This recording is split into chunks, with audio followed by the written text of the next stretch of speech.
Hello, this is Chris Jansen. Welcome to the End Evil podcast.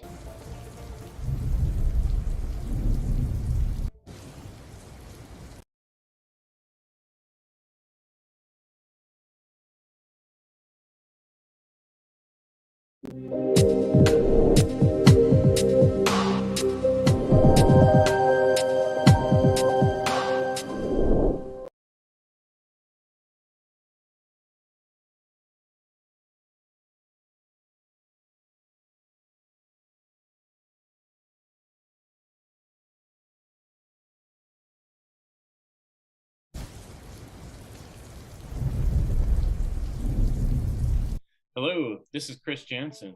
Welcome to the End Evil podcast.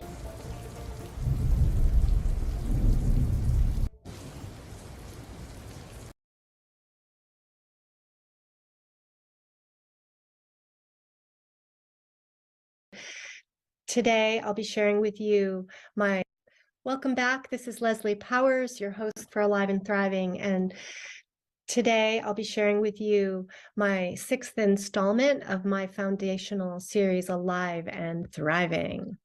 Let's share my screen and get going here. Alive and Thriving, awaken your true human potential by taking responsibility for your personal psychology, lifestyle choices, and holistic health. Claim your sovereign freedom and free your soul as you are guided by natural law and right moral action. I'm going to skip ahead here. This is the last slide from video 5, the great work. One does not become enlightened by imagining figures of light, but by making the darkness conscious. The latter procedure, however, is disagreeable and therefore not popular. So this is a quote by Carl Jung, and I am inviting you to do the unpopular thing of looking at the darkness within yourself and within the world in order to transmute it and rise above it. And this will ultimately result in improving the condition of humanity and making us all more free. So we need to look into the dark places of ourselves and our world. The secret of freedom lies in educating people, whereas the secret of tyranny is in keeping them ignorant. A quote by Maximilien Robespierre. And ladies and gentlemen, the world we are living in is tyranny. The dark places exist within ourselves. This is where we need to do our personal self-reflection, our shadow work and trauma processing. The dark places exist in our relationships, where we need to face the real problems, the core issues, the roots of the problem, and to develop our emotional intelligence and invest in personal and relationship growth. The dark places exist in the world where we need to be willing to see what is really happening, to study the strategies of the dark occultists and their methods of mind control. We most definitely need to get to the root of things in order to heal from the core. And that's what my work is all about, is to not stay on the surface level of appearances, but to dig deep into the root. So part 6 of Alive and Thriving, we're going to talk about mind control, problem, reaction, solution dynamics, taking personal responsibility, the qualities of determination and persistence in our characters, course correction when we stray off course, breaking down the past through self-inquiry, understanding the triune brain and how this impacts our lives and how we are being manipulated, how we are divided within and experience cognitive dissonance, the influences in our lives, the wheel of power and control, and the equality wheel. What do equal relationships look like? Mind control strategies are methods of manipulation. And this is a list that comes from Mark Passio's work, where I highly recommend you visit, on what on earth is happening. He has a website of that name, and he has podcasts more than 200 of them. Start with number one, move through progressively so that you get this tapestry of information from the bird's eye view, from the cosmic view, where you can see the whole picture. So I will just list the names of these methods of manipulation. Obfuscation, which is obscuring what's going on. Worldview poisoning. Primal fears that are being exploited. Divide and conquer. Indoctrination. Controlled opposition. The financial system. Controlling of the mass media. The corruption of our food, medicine, and air.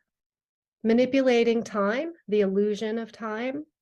The DHR factor, which stands for denial, harassment, and ridicule, of people who dare speak out against the mainstream messaging. The manipulation of religion, which is another way of binding or holding back our consciousness. Subversive symbolism, process of chaos, sorcery, and the use of problem, reaction, solution. Brainwashing, also known as mind control, menticide, or killing the mind, coercive persuasion, thought control, thought reform, and re-education. These are synonyms that are I found in Wikipedia. Brainwashing is the concept that the human mind can be altered or controlled by certain psychological techniques. Brainwashing is said to reduce its subject's ability to think critically or independently, to allow the introduction of new, unwanted thoughts and ideas into their minds, as well as to change their attitudes, values, and beliefs. Philip Zimbardo defined mind control by religious cults as the process by which individual or collective freedom of choice and action is compromised by agents or agencies that modify or distort perception, motivation, affect, cognition, or behavioral outcomes. And he suggested that any human being is susceptible to such manipulation. And that means all of us. That means you. That means me. The way out of this external control comes from developing our awareness, increasing our consciousness of these techniques, and to be able to look and see how they're being used in our own lives, how they are affecting us. Here's an example of using the Hegelian dialectic, the abuse, the manipulation of a dialectic, which we could define as a dispute or debate intended to resolve differences between two views, rather than to establish one as true. A dialectic is the act of communication, the act of conversation, to find a synthesis between what appears to be opposing viewpoints, to reach a synthesis of the perspectives through a thoughtful process of questions and answers with open-minded consideration. It is the art of conversation to change together. Dialectics can be swayed, however, away from achieving synthesis and instead creating more conflict, opposition, and tension by heightening the polarization of people. This leaves an opening for a contrived solution by an external authority. This brings us to the Hegelian dialectic, which is an artificial manipulation of rivalries through manipulating people to take sides chosen for them, pitting people against each other and creating confusion and chaos. The orchestrators then step in with a contrived solution, usually executed through the arms of government, and which inevitably results in a reduction of freedom or an increase in tyranny. So a Hegelian dialectic consists of three dialectical stages of development: a thesis, giving rise to its reaction; an antithesis, which contradicts or negates the thesis; and the tension between the two being resolved by means of a synthesis. So we have a school shooting that happens. A thesis is, this is terrible. Guns are rampant. They're free in the streets. Anybody can get them. The crazy people, the terrorists can get the guns, and people create a reaction, right? And then the antithesis, which says, no, we must have freedom to have our guns, and all people should have guns. And so then the big daddy government comes in to somehow mediate between the tension of these two extremes, which were set up perhaps through a contrived event, and they resolve it in a false synthesis with a solution that they've chosen, which could be regulations, gun control laws, right? So again, the synthetic solution to these conflicts cannot be introduced unless those being manipulated take a side that will advance the predetermined agenda. So there are many narcissists and psychopaths in the world, and many of them are at least influencing, if not running, the world arena. Now, this is unfortunate, yet it is true. I invite everyone again to visit the work of Mark Passio through his website, What on Earth is Happening, and listen to his podcasts. Also look at the Cult of the Medics documentary series by David Whitehead to gain a deeper understanding of what is going on in the world that affects us all. Also, please look at the work of Richard Grove and watch his podcast called Grand Theft World, where he keeps up and has really in-depth commentary on world events. And I also recommend Leah Boone's documentary called The Illuminati Meta Matrix. Psychopaths and narcissists are embedded in positions of power across the globe. They use a range of techniques to confuse and influence the average person who is not self-aware or willing to admit their own vulnerability to manipulation. So the problem reaction solution is a technique, the Hegelian dialectic, that can be seen operating throughout our history to move agendas forward. And those agendas belong to the narcissists and the psychopaths in the world arena, the people who have financial and power investments. There are other mind control games that narcissists use to manipulate you. Again, gaslighting, the use of denial, lying, misinformation, and contradiction to make you doubt your sanity, to doubt your memory and your perceptions and your sensory experiences. Projection involves criticizing others for the things that they do themselves. So I'm projecting on you something that I do. Guilt tripping, passive-aggressive way to remind someone of something bad they did in order to make them want to make up for it. Totally distracting from the very point that a person may be making to get them on the, feeling guilty. The silent treatment, ignoring messages, calls, or questions to make you feel uncertain and to make you start doubting yourself. Negative humor, making critical remarks disguised as sarcasm or humor to make you feel inferior or less secure. Pretend ignorance, playing dumb in order to get away with a behavior.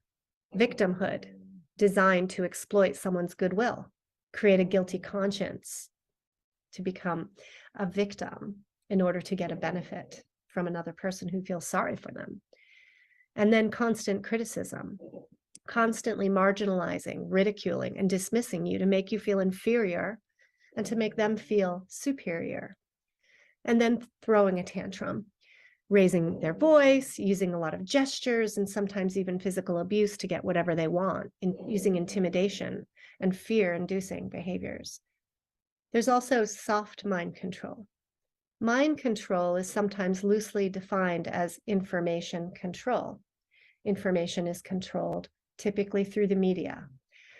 This being one of the many accepted ways to define the term, should immediately raise questions of distrust towards our information sources. Since what we think is based on what we learn, manipulation of a mind or a nation of minds can be accomplished through control of information, with though control being a result of information control. Many avid researchers of mind sciences simply label it soft mind control. This is an explanation made by Mark Phillips from Transformation of America. So imagine what happens to a young and suggestible psyche when information is combined with physical and emotional trauma. This becomes the next level up of trauma-based mind control. We are all programmed. Our beliefs, shoulds, and judgments, where do they come from? Social engineering through media, marketing, and advertising. There are deep psychological meanings that we unconsciously are affected by just from seeing these symbols. There's also family, parental, and spousal programming. There's the education system. Someone else's agenda is programming you, someone else's profit, someone else's benefit, someone else's power trip is represented in modern advertising. And the symbolism is both covert and overt. What are your circles of influence and therefore of programming in your lives? What beliefs and worldviews have you adopted from these influences? What beliefs about your own self have you taken on from them, from your family, your mother, your father, teachers, coaches, other mentors of your life, friends, workplace, community members, religion, political affiliation, government messaging, your region or subculture where you live? Do you live in a city, a suburb, the countryside, the mountains? Are you on grid or off? What is your ethnicity, your ancestry, your gender? What food do you eat? Do you eat processed foods, whole foods, organic, meat?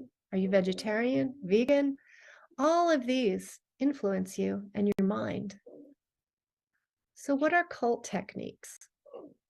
Think about how these techniques are incorporated in common institutions that we don't normally think of as cults, such as the military, the police, or a Catholic school, or even the public schools that your child may go to or that you went to.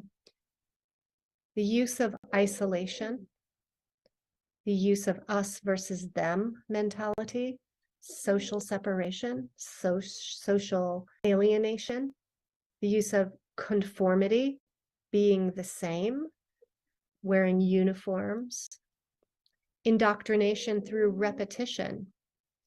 This includes rigorous schedules, drills, long hours, physical trauma, creating exhaustion, disrupting your sleep, feeding you a poor diet, and mental emotional trauma, verbal and psychological abuse, shocking scenarios, an atmosphere of fear.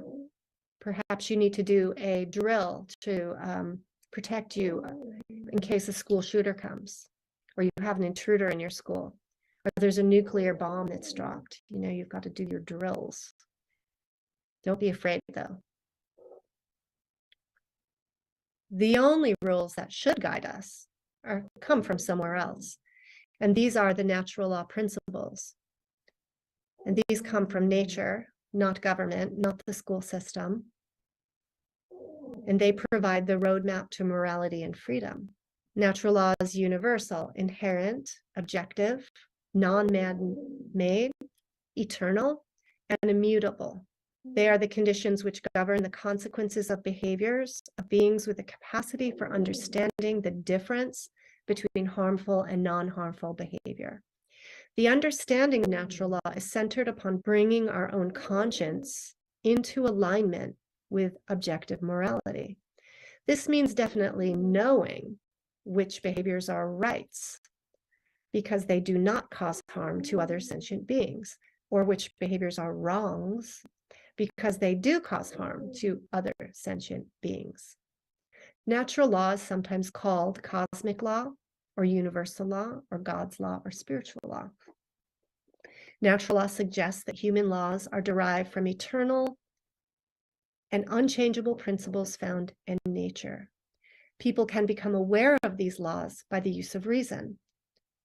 Examples of natural law include parents should care for their children. If you don't care for your children, then your children will incur harm. They will suffer. So we each alone are responsible for implementing natural law into our own lives. This involves increasing consciousness and managing our emotions and stress reactions. And if we don't take the personal responsibility for our lives and our choices related to the programming that is being imposed upon us, if we don't see it and analyze our choices and base them on natural law principles, then the result is slavery. If we allow people to operate from the claim of authority that they in nature do not actually have, but if we let them do that, then we are giving away our rights, and we are part of the problem. We are part of the outcome of slavery. So how much freedom do you need to lose before you consider it slavery?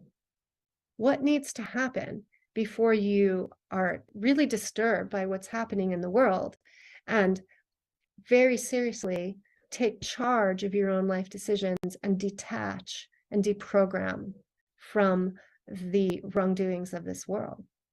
We need to take a serious look at the morality of institutions such as government, because the belief in authority legitimizes slavery. If we give up our power of choice to another person or group, we are enslaving ourselves mentally, if not also physically. Our mind and bodies are interconnected. We cannot leave our body and be alive mentally. Government in reality involves coercion and threat, which we've already established is a violation of our rights. Government condones physical violence. When we pay taxes, we are paying for people to die unnecessarily, for killing. Okay. Slavery conditions teach people not to think for themselves and makes them passive, turning to others to solve their problems. Slavery conditions, big or small, lead to a diminishment of our moral compass. Subtle slavery conditions include an external locus of control and a willful abdication of our free will and our right to self-defense. Slavery stops people from making choices in their own lives. A quote from Chris Jansen from endevil.life. What amount of coercion and threat against your body and freedom is not slavery? Is there any amount of coercion and threat against your body that is okay? How do you enslave yourself? By believing in an authority outside of natural law, or God, if you want to call natural law God. This includes becoming subservient to a government, a church, a teacher, a guru, a doctor, a minister, a spouse, or an employer. Believing in false left-right paradigms such as political parties or groups that create separation and competition, the illusion of separation. You enslave yourself by believing in religion, including government, scientism, money. Believing or fooling yourself by believing that the institutions of religion, banking, medicine, law enforcement, military, education, and just about every other societal institution exist to do what they claim they exist for, and that they are there for your benefit. That is false.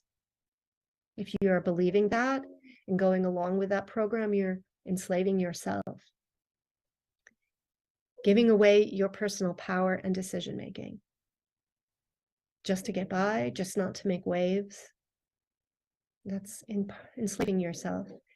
Operating from the fight, flight, or freeze complex of your mind-body system is a result of mind control and trauma. And when you are in that state, you are complicit. So healing our trauma, healing ourselves, and overcoming these embedded complex responses is really vital to reclaiming ourselves and our freedom. So take a moment and think, how do you enslave yourself with your own thoughts, your own beliefs, and your own actions?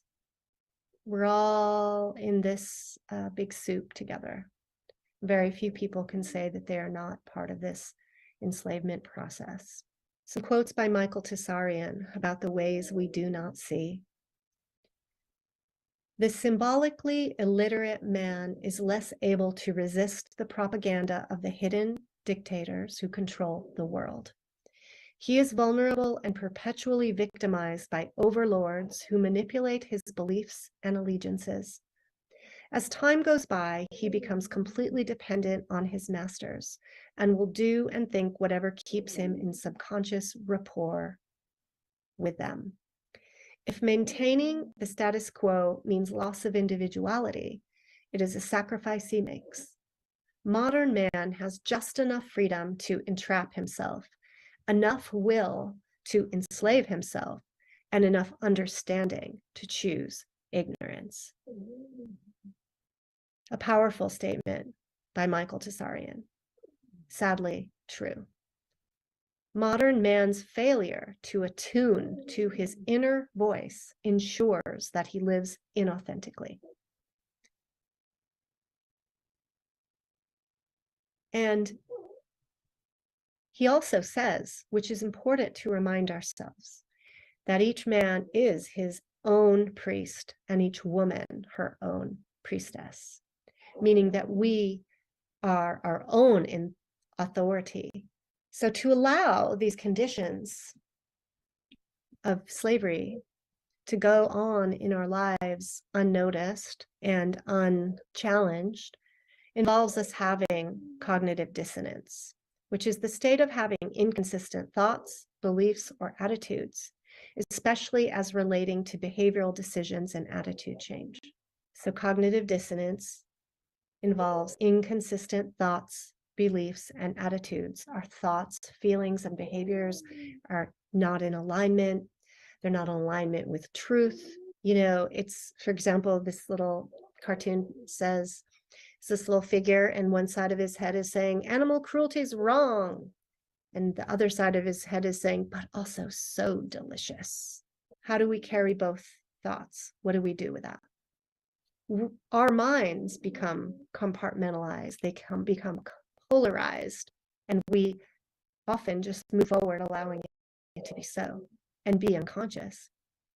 So this is about bringing these inconsistencies to the conscious mind so that we can rationally and reasonably analyze those thoughts and make decisions about them that are coming from our own center.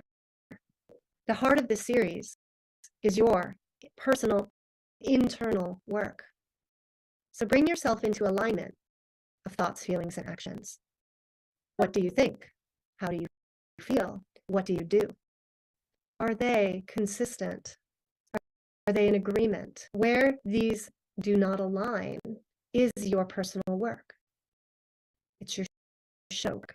So the keys to finding clarity: self-resource for self-knowledge. Slow down and step back to prepare yourself for self-inquiry. Question, what am I here to do?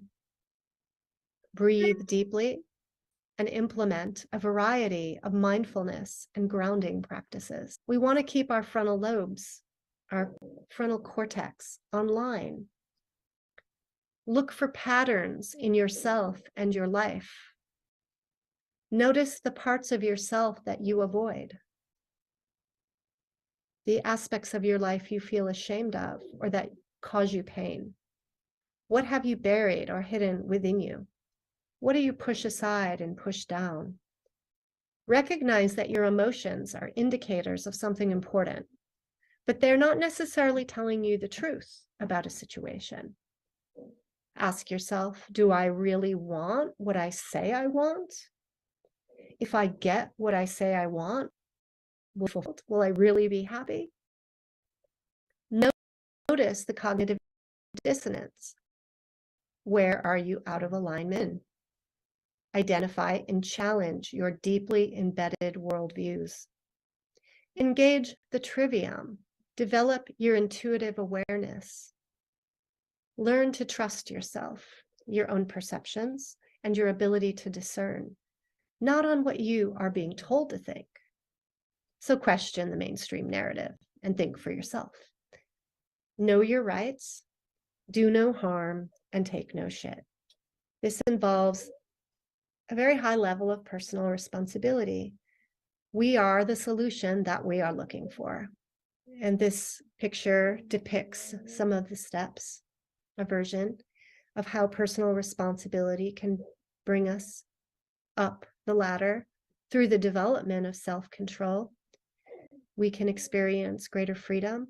We can base our life on values and principles, recognizing that we have choices and we are responsible for those choices and the outcomes that come from the choices. And we get lessons where we can develop wisdom, right? It's a process. And this process requires determination and persistence. So be undaunted. Don't give up. Find your inner strength.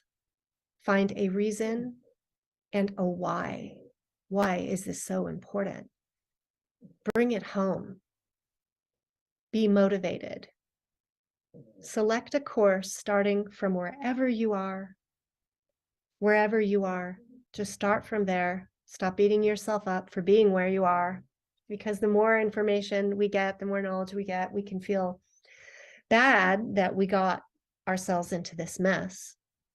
So move forward, accept it, and start going forward, activating your willpower and determining your own trajectory to the best of your ability within the soup that we're all swimming in here.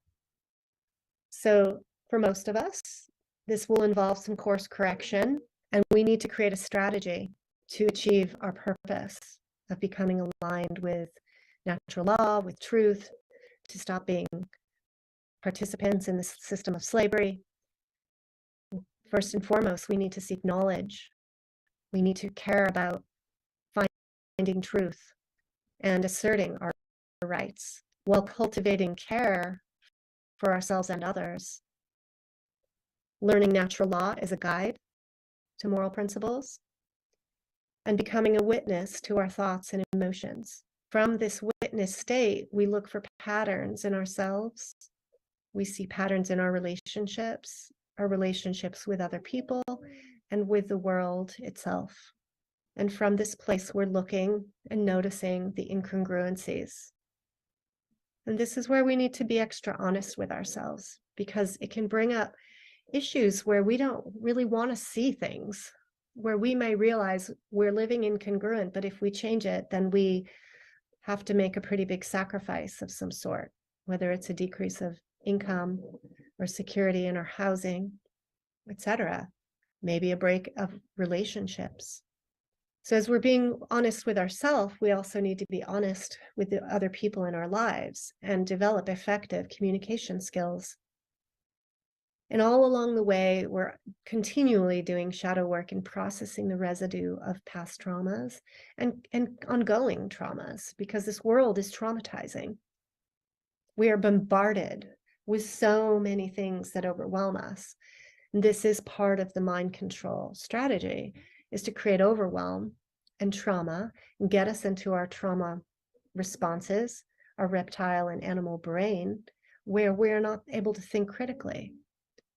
So we have to work very intentionally to ground ourselves, to bring ourselves to a state of calm where our frontal lobes are online, where we can think and observe and be honest. And this involves learning emotional regulation, to respond rather than react. We also need to cleanse and detoxify, to process and purge regularly, frequently, both physically through our diet, but also through our own, maybe taking purges from social media, from social contacts, getting away from our work influences, We need to slow down and be able to cleanse and purge and purify to some extent, because the waters get very muddy, and we have to let that dust settle so we can see things, see what's there. And when you have knowledge, take action and align yourself with the truth. You are a person with a history, working on making history. And what you do in your life becomes the history for the people in the future.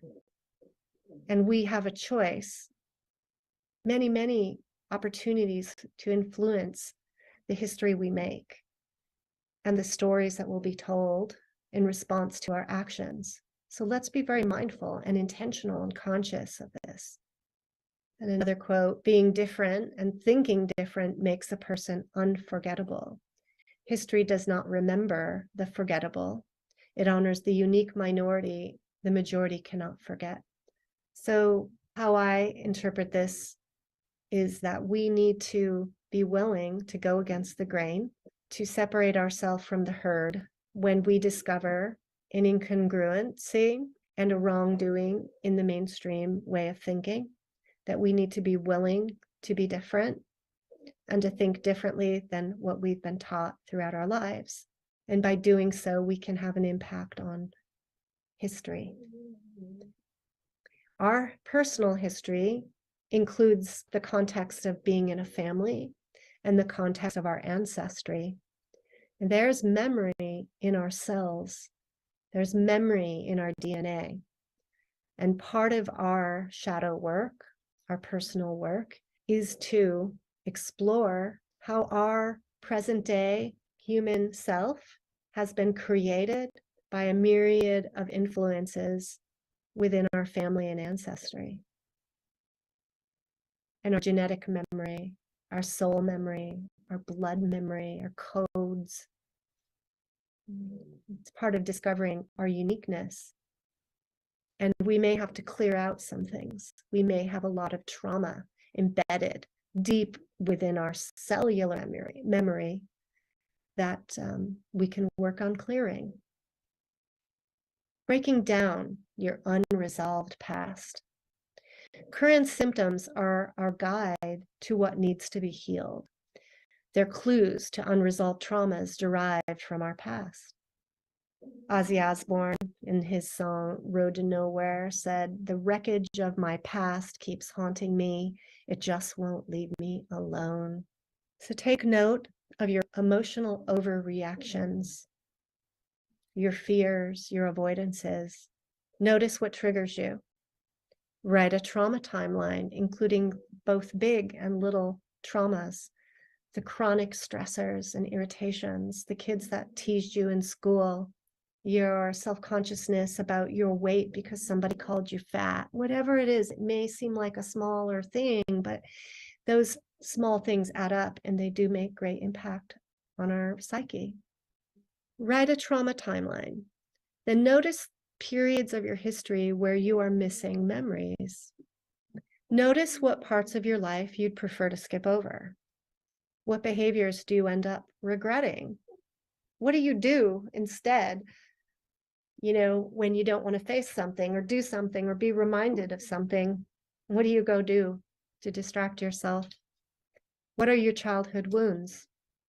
What are your internalized self-defeating scripts? Write a list of emotional wounds that have occurred to you from birth to your present time.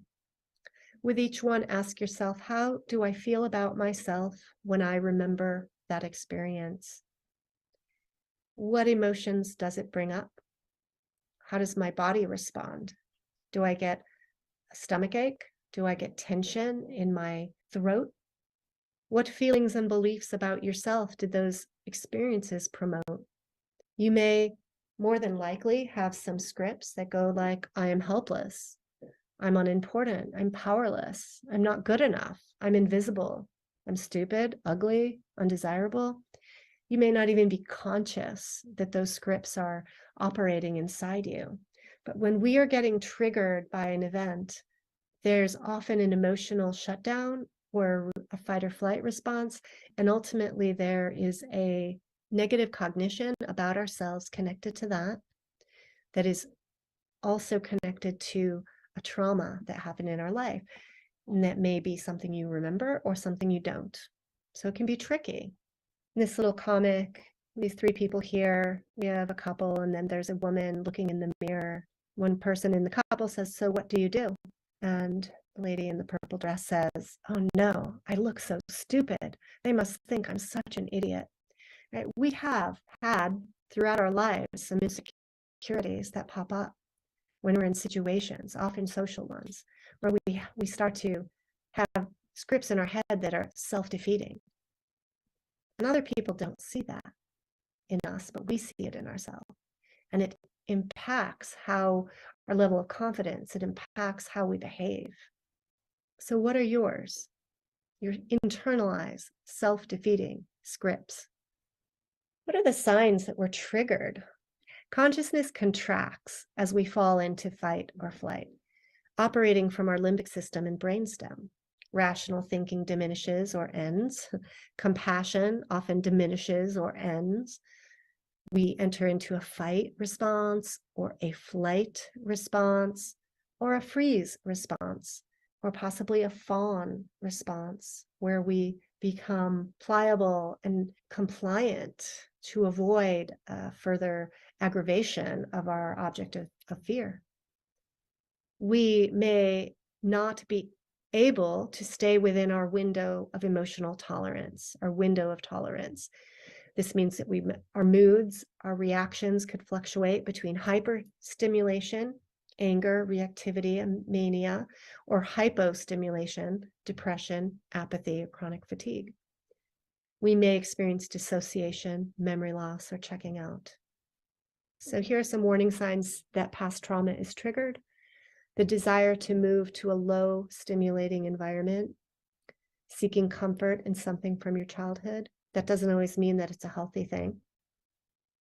Being unable to express your emotions, struggling to give or connect with another's needs, hyperventilation or shortness of breath, feeling generally unsafe. Are you triggered and dissociated or not? Some possible signs in your body: holding your breath, frequent sighing, an increased heart rate, sweating, muscle tightness, flushing of your skin, somatic pain, body pain, sleepiness, yawning, fatigue that hits you suddenly, irritation, irritability, frustration, distractibility, your mind wandering, dislike of a person who you're with, intellectualizing or talking too much. These are actually meant for clinicians, for therapists, to look at themselves to see, am I triggered by this person I'm talking to, by my own client, right? So we all need to be aware. The triune brain model is a simple way of looking at how our brains operate related to trauma. The frontal lobes or neocortex is unique to the human brain, just the thinking brain. And the limbic system with the amygdala is the animal brain. The amygdala is like a smoke detector of your brain. It's sensing to see if you're safe or not, if anything is showing up that the limbic system, the emotional brain, is identifying as a threat. And if it does sense something, then the amygdala starts ringing an alarm, triggering the brainstem or the reptile brain to activate your physiology, to help your heart rate increase, to shift where your blood is flowing so that you can fight, to release your bowels so that you're emptied out and, lighter on your feet and you can run faster. This natural brain nervous system dynamic operates unconsciously in our biology, and it can be both manipulated and managed.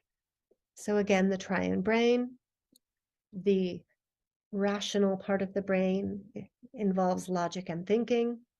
The mammalian part of the brain includes emotion, pleasure seeking, pain avoidance, and the reptile brain is activated for survival in response to fear. And then we have different functions of our right and left hemispheres, and this is up for some debate, and yet there still is clearly some differentiation in our functions. And for the sake of this presentation, I will talk about it as left and right brain lateralization.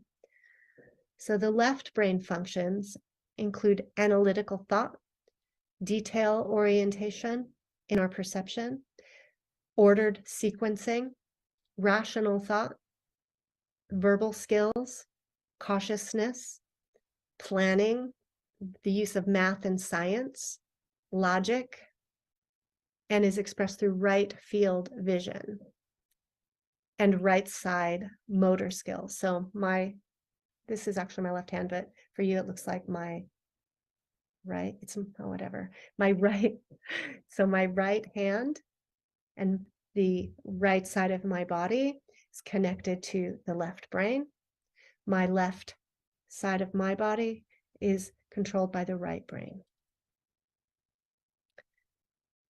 And it is the center point, the corpus callosum, which integrates or synthesizes and allows the unified communication between the hemispheres. Trauma fragments the mind, and we become divided within. Humans are amazing and resilient beings. Our adaptability allows us to function through and despite extreme stressors. Our brain and nervous system responds to stress and trauma in such a way to allow us to keep functioning in one way or another, even when the nervous system is injured or sick. So we may not be functioning super great, but it's amazing how people can function despite their traumas. With chronic, prolonged, or extreme trauma episodes, such as chronic stress, our system responds by compartmentalizing itself. Trauma fragments the mind so that the trauma and stress do not overwhelm the individual so much that he or she cannot survive. Basic compartments include the survival functioning self and the traumatized self.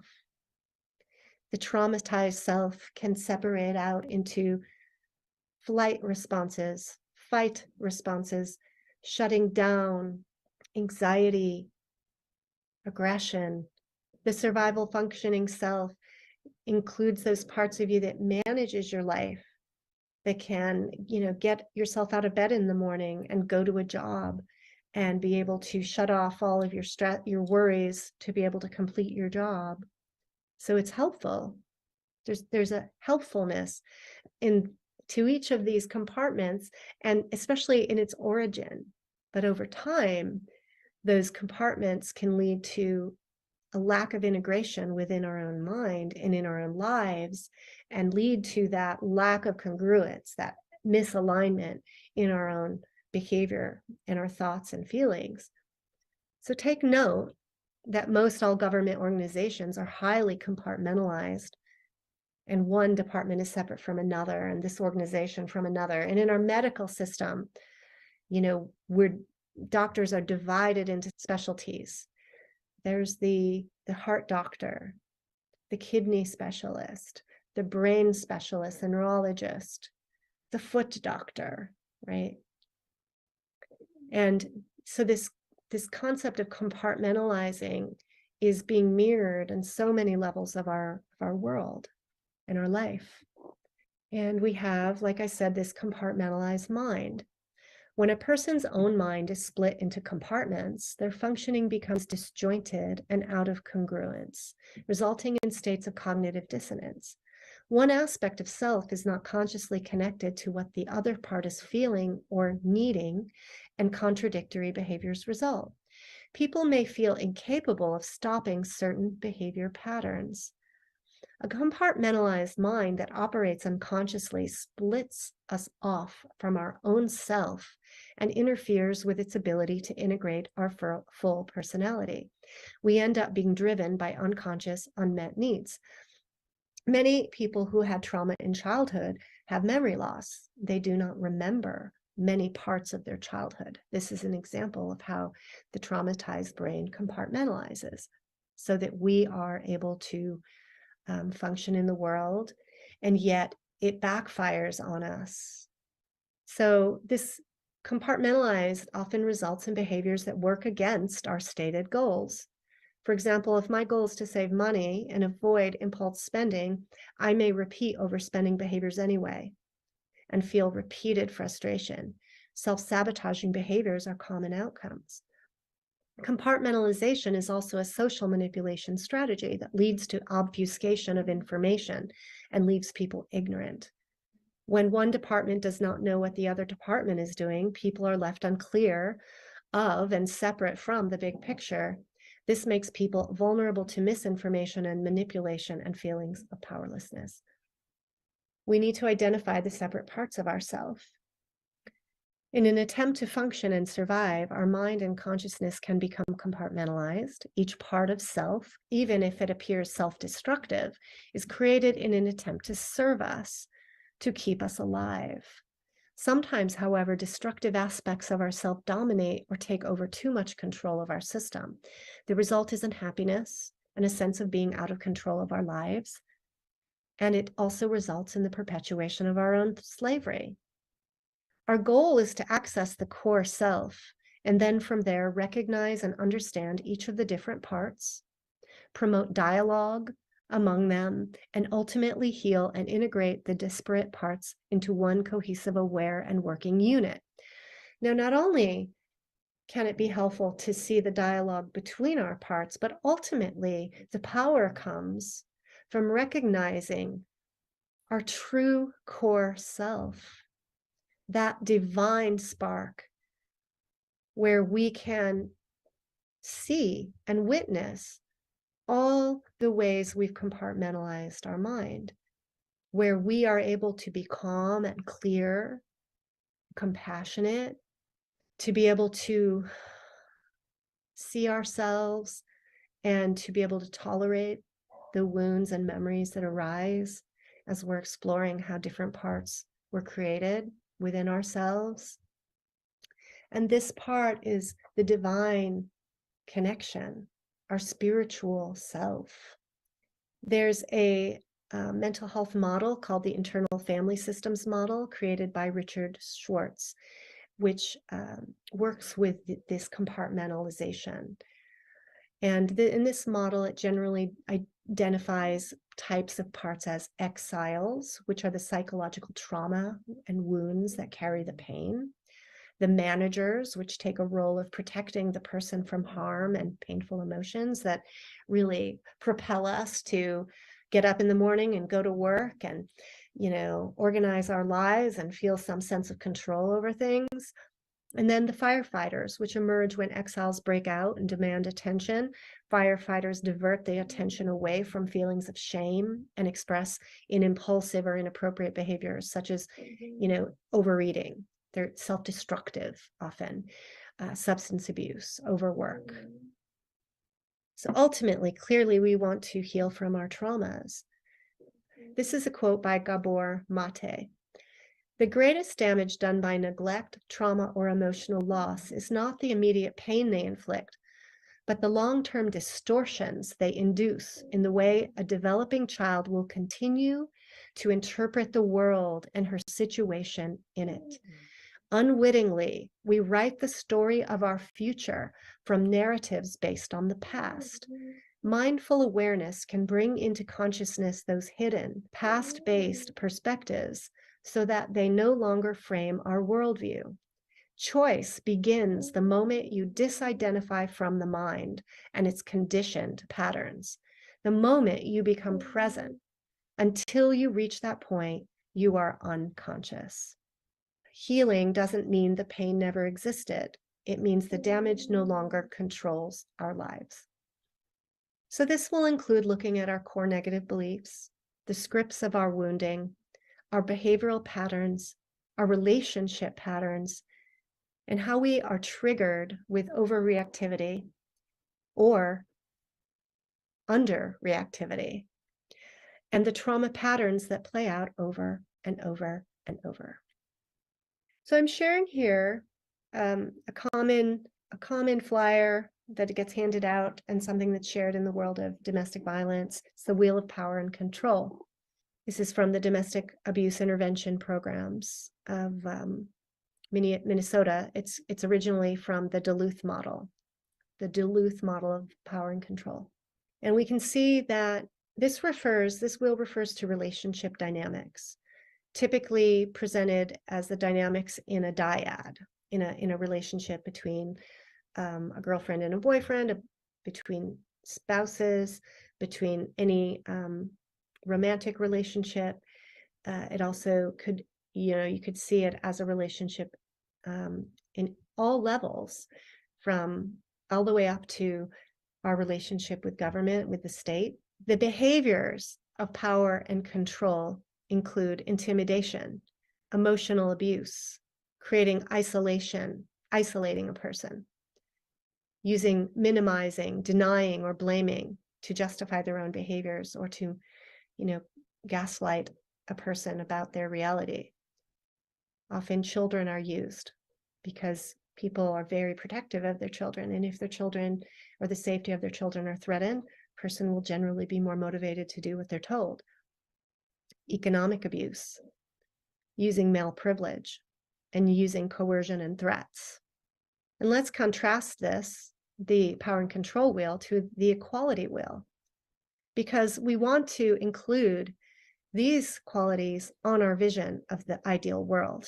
So remember, back in the beginning, I said, imagine the world you want for the future, for the children of the future, and what will exist in that world. Well, we need to think about the qualities of our relationships, and a quality wheel is far preferable and will create a much better life than the power and control wheel, which we've already identified creates conditions of slavery. So what is on the equality wheel? Non-threatening behavior, non-coercive behavior, respect, trust and support between people, honesty and accountability, responsible parenting, shared responsibility for community, and shared responsibility for those aspects of our lives that we share. Economic partnerships, cooperation with each other, a win-win mindset, using negotiation and fairness. Don't we all want that? I'll end this presentation on that note, that we all, if we're honest with ourselves, seek the experience of equality, of empowerment, of respect, of support, of shared responsibility, of economic partnership, fairness, to be able to use our communication skills to negotiate and find win-win outcomes. So this is possible to operate with these conditions, and we can learn how. So we'll study this more in my next part 7. Thank you so much for tuning in. I'm Leslie Powers. My website is alivethrive.life, released from trauma, guided by principles, empowered by freedom. We'll see you next time. You can find me on the One Great Work Network, and also a podcast called Dissolving the Divide. And my Alive and Thriving videos can be found also on YouTube and Odyssey. Thank you very much.